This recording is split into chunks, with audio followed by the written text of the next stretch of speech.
सिर्फ एक काम हो रहा है, चुनाव लड़ो, चुनाव जीतो, सरकार बनाओ। चुनाव लड़ो, चुनाव हारो, फिर भी सरकार बनाओ। इसी में सारा जुगाड़ रहता है। अभी कर्नाटक का चुनाव सबसे अहम है। उत्तर प्रदेश में लोकसभा की 80 सीटें हैं। पूरे देश में बीजेपी की स्थिति क्या है, उनका आकलन उनके पास अच्छी तरह से है।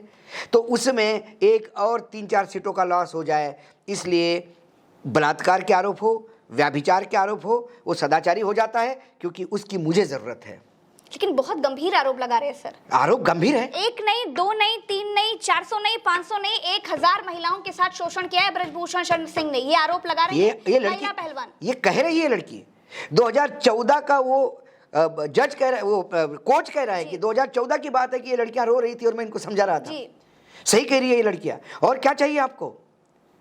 आपको ये चाहिए कि अब मतलब कई जगह मुझे ताज्जुब लगता है कि आपको वो चाहिए कि इन्होंने शारीरिक शोषण किया और कोई आदमी यहाँ कह रहा था कि साहब मैं गवाह बनूंगा, आगे पीछे आप करिए शोषण में बैठा हूँ, कल जरूरत पड़ी तो मैं गवाह दूंगा। क्या वो लड़की अपने माँ बाप को साथ में लेके चले कि पिताजी आप बैठे रहिए, मेरा शोषण होने दीजिए, कल मैं जब कंप्लेंट करूंगी तो आप मेरे साथ गवाह आना? किस दुनिया में इस देश को लेके जा रहे हैं? और मुझे दुख इस बात का है कि कोई मेन स्ट्रीम मीडिया उनको कवर करने को तैयार नहीं है। यही मेडल मिलने के बाद इन्हीं के कॉन्क्लेव में, इन्हीं मेडल वाली लड़कियों को जब घुमाते हैं कॉन्क्लेव में, क्योंकि वो कॉन्क्लेव में विज्ञापन का पैसा मिलता है।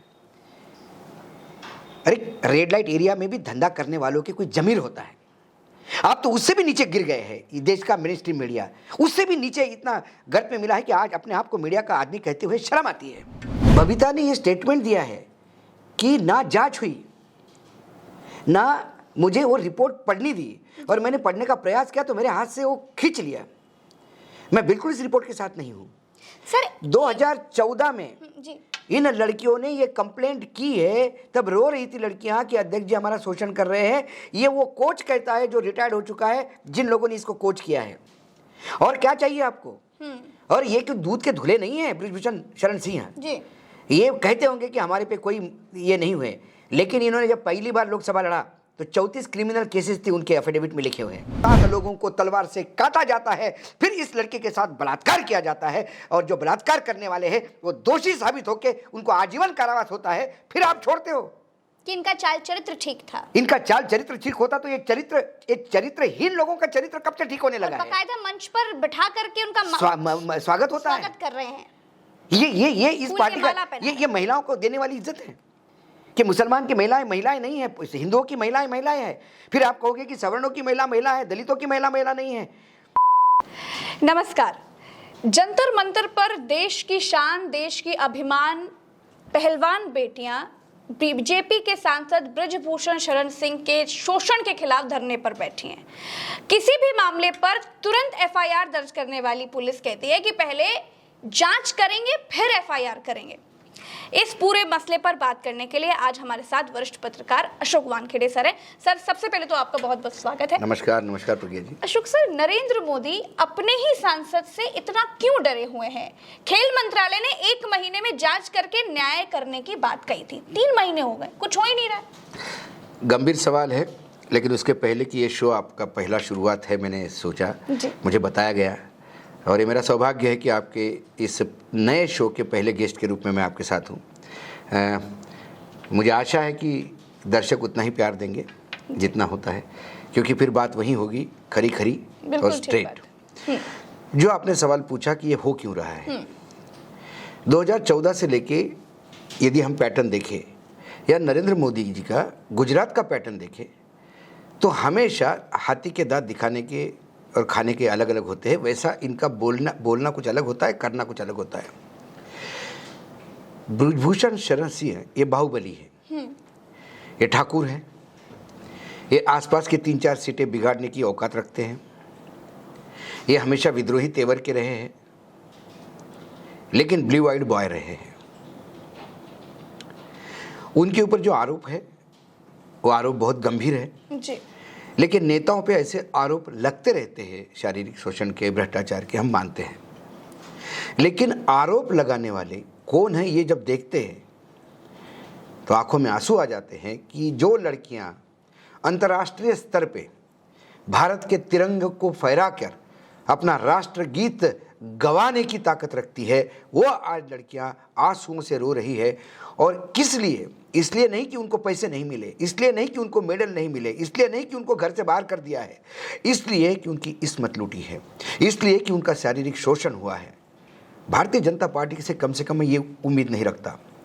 बाकी राजनीतिक दल अलग हो, लेकिन एक परंपरा, संस्कृति, अपनी धरोहर, स्त्री शक्ति, इसका मान करने वाली ये भारतीय जनता पार्टी सत्ता में रहने के लिए और चुनाव जीतने के लिए जुगाड़ू नेता ढूंढने के लिए इतने लो लेवल पे उतरेगी, ये मैं सोच नहीं सकता। लेकिन सर, नरेंद्र मोदी ऐसा कैसे कर लेते हैं कि जब बात फोटो खिंचवाने की होती है तो सबसे पहले उन्हीं बेटियों के साथ फोटो खिंचवा लेते हैं, और जब बात न्याय देने की है तब हमारे उत्तर प्रदेश में सर एक कहावत है, गुटुरुआ मारकर बैठ जाना, यानी चुप बैठे रहना। तो चुप बैठे हैं, किसी को कोई फर्क ही नहीं पड़ता। जब वो क्या है, ये बड़े घुन्ने लोग होते हैं।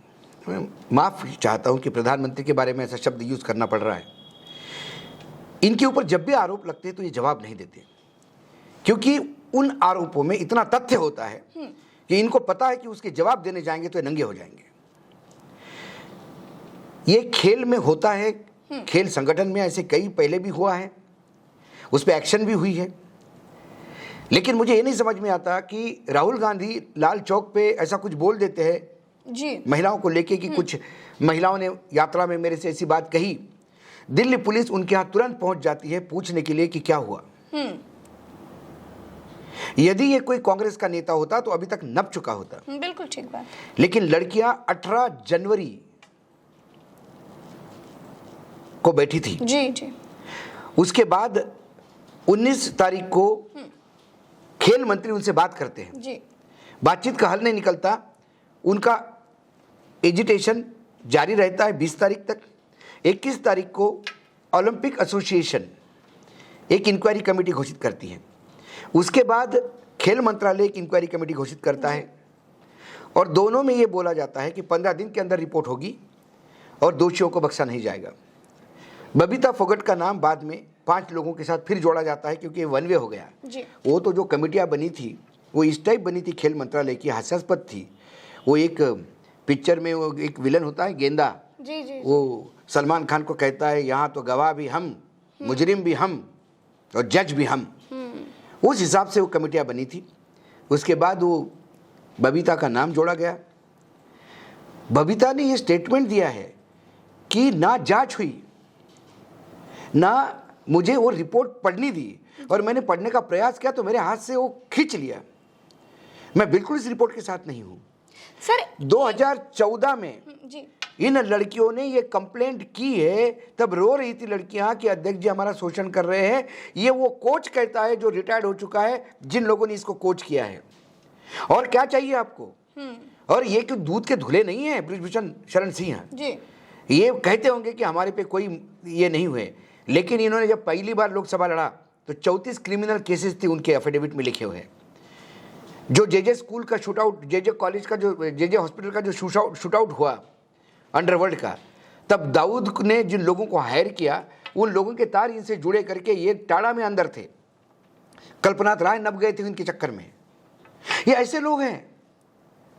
मात्र एक एजुकेशन का साम्राज्य होना, आप बाहुबली होना, आपके पास पैसे की ताकत है और चुनाव जीतते हैं, इसका मतलब इस देश के संविधान की धज्जियां उड़ाने का अधिकार नहीं है, इस देश के बेटियों के अस्मत के साथ खेलने का अधिकार नहीं है। लेकिन सही बात है सर, क्या फर्क पड़ेगा? देखिए, अब वो सांसद हैं, अगर उन पर उन पर सवाल उठाएंगे, उनके खिलाफ एफआईआर दर्ज कराएंगे, अगर वो जेल जाएंगे तो वोट कटेगा। बेटियां क्या करेंगे सर? मेडल ही तो लेकर आएंगी देश के लिए। तो फिर बेटी बचाओ और बेटी पढ़ाओ किस लिए? नराधमों के सामने परोसने के लिए? क्या ये संस्कृति हो गई हमारे देश की? जब महिलाओं को हम समान अधिकार की बात करते हैं, आर्मी में महिला आने की बात करते हैं, अभी संघ में शाखाओं में महिला आने की बात कर रहे हैं, क्या यही सुलूक होगा उनके साथ? यदि आप महिलाओं की, और ये बार बार मैं कहता हूं कि कोई भी स्त्री जब अपनी इज्जत की बात करती है उसके पहले वो 10 बार घर में मर चुकी होती है। बहुत सहने के बाद जब चीज़ों के लिमिट क्रॉस हो जाते हैं तब वो जाती है पब्लिकली बताने के लिए कि इसने मेरा शोषण किया, और ये कहते कि हमने शोषण नहीं किया। अरे भाई, कौन सी कमेटी बनी? कमेटी जांच रिपोर्ट क्या हुई? अनुराग ठाकुर जी को शर्म नहीं आती?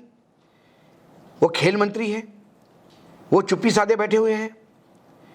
आज सारी खाप पंचायतें साथ हैं, अब सब लोग हैं, और इससे ज़्यादा खुशी है मुझे, सर्वोच्च न्यायालय ने उसको जी एक्सेप्ट किया और नोटिस दिया, और दिल्ली पुलिस कह रही कि हमको इन्वेस्टिगेट करनी पड़ेगी। क्या इन्वेस्टिगेट करनी पड़ेगी दिल्ली पुलिस को? 3 महीने के बाद अब बोल रहे हैं कि हमें इन्वेस्टिगेशन करना है, हम एफआईआर लिखने में हमें दिक्कत नहीं है। और एक महिला नेत्री आसाम में कांग्रेस की अपने यूथ कांग्रेस के राष्ट्रीय अध्यक्ष के खिलाफ शारीरिक शोषण का कंप्लेंट करती है।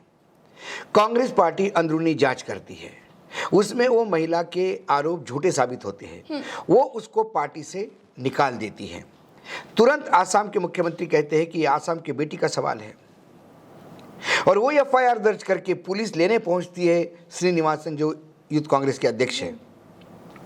आसाम के मुख्यमंत्री को मैं साधुवाद देता हूं कि उनको आसाम की बेटियों की चिंता है, लेकिन मैं हरियाणा के खट्टर साहब को सवाल पूछता हूं, साहब आपकी जमीर कहाँ गया? आपकी बेटियां, आपका मतदाता, आपका खाप पंचायत, आपके किसान लगातार अपने बेटियों के साथ देने के लिए जंतर मंतर भाग रहे हैं, रो रहे हैं आंसुओं से, बेटियां रो रही है, और आप ये कह रहे हो कि इन्वेस्टिगेशन करेगी। दिल्ली पुलिस ने क्या इन्वेस्टिगेशन किया? कितनी बार पहुंची उस होटल में जिस होटल में ये दोनों साथ रहे? क्या डॉक्यूमेंट लेके आए? बताए दिल्ली पुलिस। दिल्ली पुलिस ये बताए कि क्या उन्होंने सांसद महोदय से बात करी? क्या ऐसा हो सकता है क्या कि एक तरफ सरकार एकदम चुप बैठी हुई है, सुप्रीम कोर्ट ने महिला पहलवानों की याचिका पर सुनवाई कर रही है, और सरकार कुछ बोल ही नहीं रही, सरकार चुप बैठी हुई है। बेशरम लोग हैं। आप देखिए, कई इश्यूज ऐसे थे। ऑक्सीजन का इशू था, केंद्र सरकार चुप बैठी थी। सर्वोच्च न्यायालय में ऑक्सीजन सप्लाई को लेकर एक कमेटी बनानी पड़ी, तब केंद्र सरकार सामने आई। पैगासस का मामला, केंद्र सरकार को बार बार पूछते रहे कि क्या आपने पैगासस खरीदा, आपने पैगासस खरीदा। ये जवाब देने के लिए शर्म आ रही थी क्योंकि खरीदा है। तो उसके बाद क्या हुआ? सुप्रीम कोर्ट ने एक कमेटी नियुक्त की, अब उसमें पैगासस की सारी हो रही है। ऐसे कई मसले हैं। अडानी का मामला, अडानी के मामले में हिंडनबर्ग रिपोर्ट आ गई। लोग कहते हैं कि हिंडनबर्ग चोर है, मैं कहता हूँ महाचोर है। वो धंधा करता है और वो छुपा के नहीं कहता, उसकी शॉर्ट सेलिंग कंपनी है, वो स्टॉक मार्केट में डील करता है, कंपनियों के शेयर गिराता है, शेयर उठाता है। लेकिन कंपनियों के शेयर गिरते क्यों हैं? चोर के घर में ही चोरी करता है। तो मुझे तो उस चोर की चिंता है जो मेरे देश में बैठा हुआ है। 10 कंपनियां हैं जिसमें 80,528 करोड़ रुपए लगा हुआ है।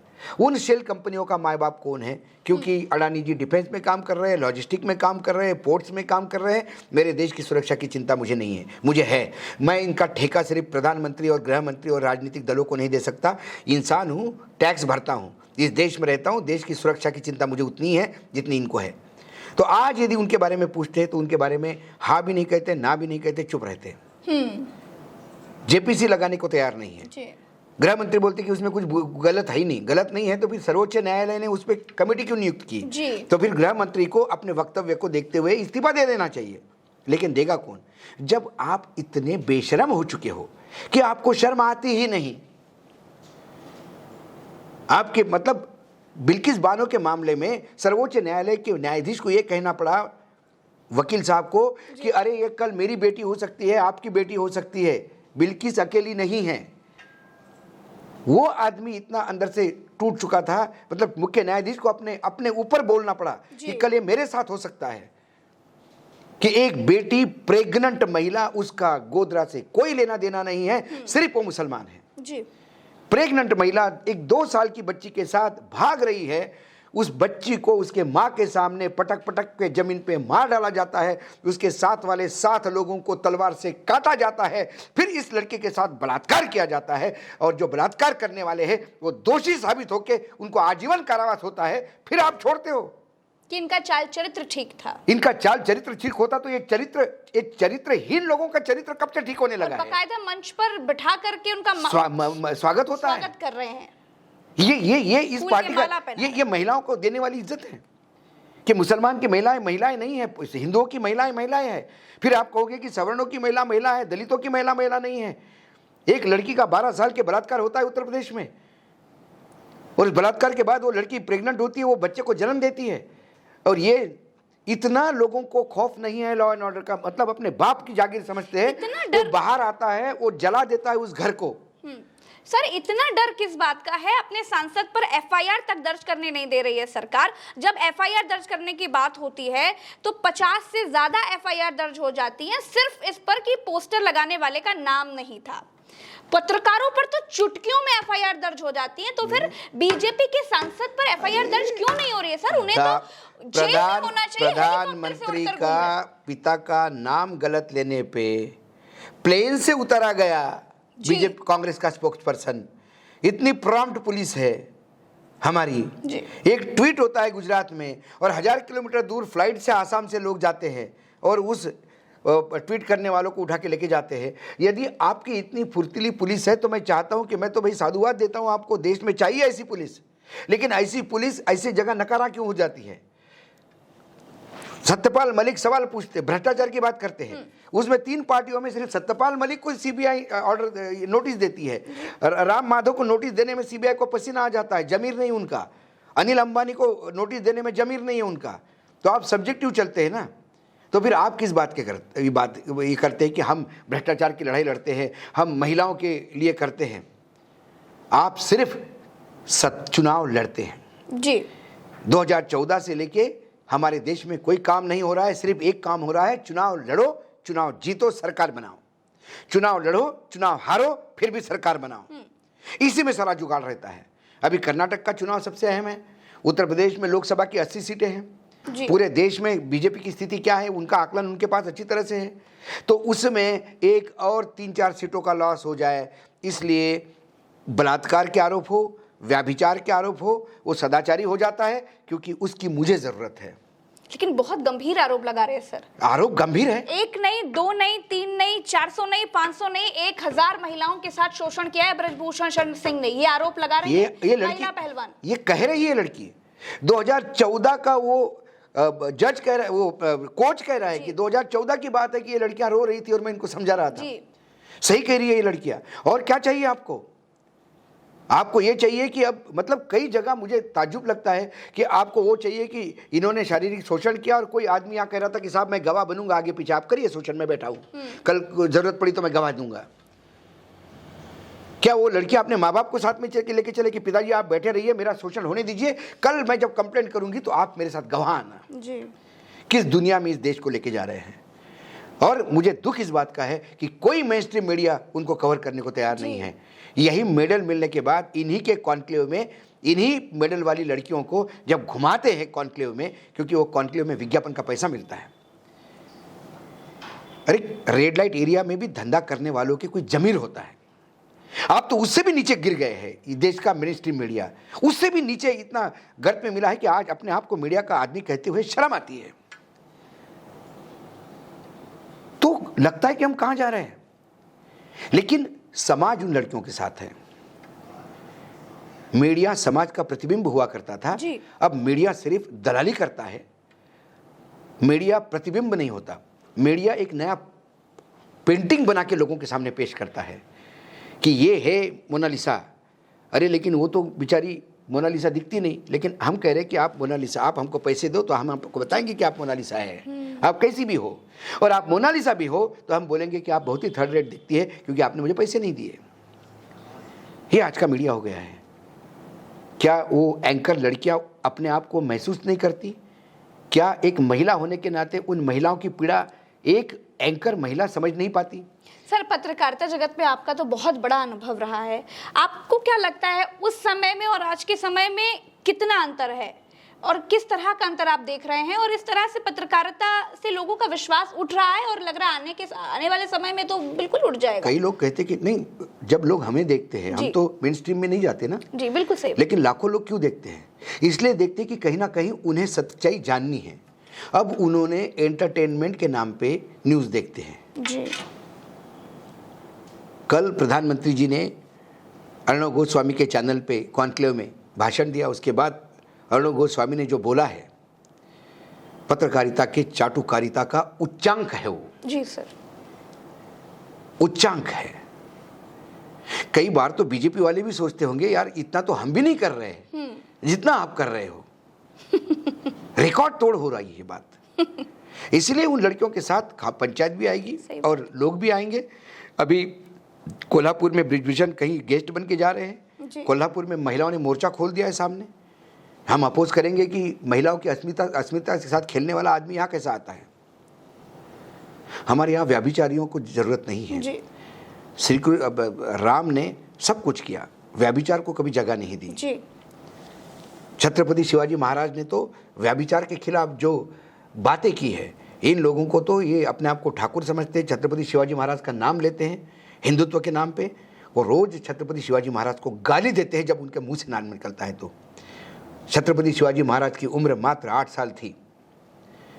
रांझा का पटेल था जिसने एक बलात्कार किया था।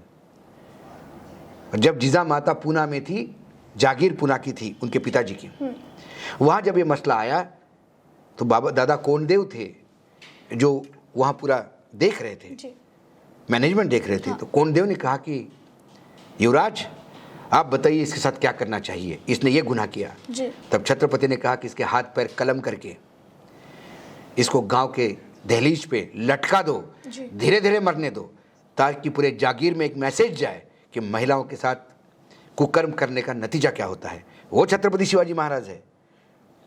जब लूट में एक मुसलमान सरदार की बेटी किसी ने दरबार में पेश की तो छत्रपति ने कहा कि तू मेरी बहन है, और उसको एक बहन के नाते पैसा दिया, उसका सम्मान किया और कहा कि मेरी बहन इतनी खूबसूरत है, काश मेरी माँ खूबसूरत होती इतनी ही तो मैं भी इतना बहन तेरे जैसा खूबसूरत होता। इसीलिए छत्रपति की मृत्यु के बाद औरंगजेब नमाज पढ़ता है उसके मृत्यु की और कहता है कि या खुदा, मैं कितना किस्मत वाला था कि मुझे तूने दुश्मन भी दिया तो सिवा दिया। उनका नाम ये लोग लेते हैं। मात्र एक पद पे बैठने की वजह से आपसे एक शोषण करते हो बच्चियों का, शर्म नहीं आती। लेकिन सवाल फिर ये है कि ये राजनीतिज्ञ इनको पीछे क्यों करते हैं। इसका आपराधिक कैरेक्टर छुपा नहीं था, लेकिन इस तरह क्यों बार बार उसको टिकट दिया जाता है। सरकार खड़ी है, इससे सरकार की छवि भी तो खराब हो रही है। सरकार की छवि है कहाँ, किसके? सरकार छवि अपनी खुद ही छवि का तो खेल है। छवि के चक्कर में तो पोस्टर लगने पर एक ही रात में 50,000 एफआईआर। मैंने वही तो कहा, छवि का क्या खेल है? कहाँ छवि है, किसकी छवि है? प्रधानमंत्री की छवि है। जब विदेश जाओ तो पहले ही भाट भेज के वहां ढोल पिटवाओ कि मोदी मोदी मोदी कहो कि लोग मुझे कह रहे हैं। अरे छवि मनमोहन सिंह की थी, एक पैसा भी खर्चा नहीं करता था, ना किसी को बोलता था, लेकिन वर्ल्ड के बड़े बड़े राष्ट्राध्यक्ष और प्रधानमंत्री कहते थे कि मनमोहन सिंह जी प्लीज हमको कुछ टिप्स दीजिए इकोनॉमी के, कि इकोनॉमी आपने भारत की कैसी सुधारी।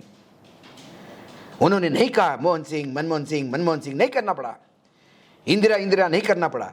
लेकिन वॉशिंगटन एयरपोर्ट पे उतरने के बाद उसी एयरपोर्ट पे निक्सन को उसी के सामने ललकारने वाली वो दुर्गा भी थी, इस देश ने देखी है। मात्र आप व्हाट्सएप पे 4 लोग गाली देने से और उसकी इमरजेंसी लगाई और इतना करने से वो इंदिरा गांधी ने जो किया वो धुलेगा नहीं।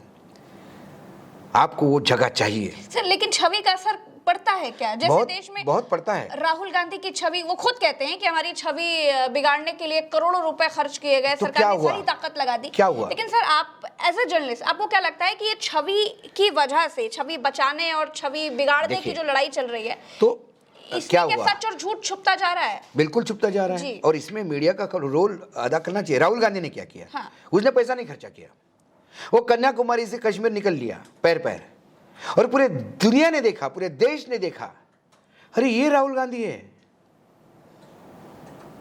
आपका करोड़ों का खर्चा 1 मिनट में उसने ध्वस्त कर दिया, क्योंकि उसने करके दिखाया।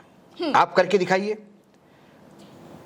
आप बलात्कारियों को जेल में डालिए, गुंडों को अंदर करिए, भ्रष्टाचारियों को जेल में डालिए, लोग आपको सर पे उठाएंगे। प्रज्ञा का चैनल हो, अशोक वानखड़े की बात हो, ये लोग हमको जूते मारेंगे, बोलेंगे इतनी ईमानदार आदमी के बारे में आप बोलते हो। लेकिन लोगों को दिख रहा है, सारी दुनिया उन लड़कियों को देख रही है। आज के बाद कौन लड़की को भेजेगा स्पोर्ट्स में खेलने के लिए? कौन माँ बाप भेजेगा? आप देश के लिए मेडल लेने जाती हो कि इन लोगों का शारीरिक सुख देने के लिए जाती हो? सवाल ये उठता है।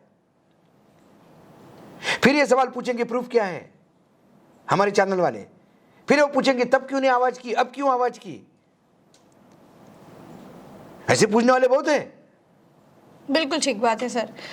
बहुत बहुत शुक्रिया सर। हमारा ये पहला शो था और सौभाग्य से अशोक वानखेड़े सर हमारे। मैं प्रज्ञा, मैं सोच रहा था कि मैं बहुत शांत रूप से बात करूं, लेकिन सब्जेक्ट ऐसा था कि रहा नहीं जाता। बिल्कुल, क्योंकि हम इमोशनल लोग हैं, हम देखते हैं कि ये हो रहा है और कई बार अपने आप को घुटन महसूस करती है कि ये हो रहा है, हम कुछ कर नहीं पा रहे हैं। सही बात। तो जितना हमसे होता है, जिस प्रोफेशन में हम हैं उसमें करने का प्रयास करता है। मैं धन्यवाद देता हूँ, तुमने अच्छा टॉपिक लिया। धन्यवाद देता हूँ, तुमने मुझे स्पेस दी, जगह दी। और मुझे लगता है कि जो हमारे व्यूवर्स देख रहे हैं वो उन लड़कियों का साथ देंगे जी, और उन्हीं लड़कियों का नहीं। जब भी किसी लड़की की आसमियत के साथ कोई खेलेगा उसके साथ खड़े हो जाना, क्योंकि आज वो लड़की है, कल आपकी बहू बेटी हो सकती है। बिल्कुल सच बात है। बहुत बहुत शुक्रिया अशोक सर। हमारे सभी दर्शकों का बहुत बहुत शुक्रिया। और हम इस मंच पर बैठकर ये कह सकते हैं कि ईश्वर उन बेटियों को ऐसी राक्षसी शक्तियों से बचने की और लड़ने की हिम्मत दे, और हम सब उनके साथ हैं। नमस्कार, जय हिंद।